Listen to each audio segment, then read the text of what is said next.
You are looking at Julian's pronunciation guide, where we look at how to pronounce better some of the most mispronounced words in the world, like this other curious word, but how do you say what you're looking for today? We are looking at how to pronounce these names, as well as how to say more interesting but confusing names that many mispronounce, including from literature, so make sure to stay tuned to the channel. Famous French author Georges Sand. Georges Sand is how it is said in French.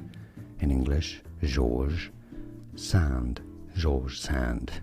Georges Sand is how you say it. And now you know. More videos for you here to learn more correct pronunciation. Here are more videos on how to pronounce more confusing words and names too many mispronounced. Like this video if you found it useful. I appreciate your support. I'll see you soon and thanks for watching.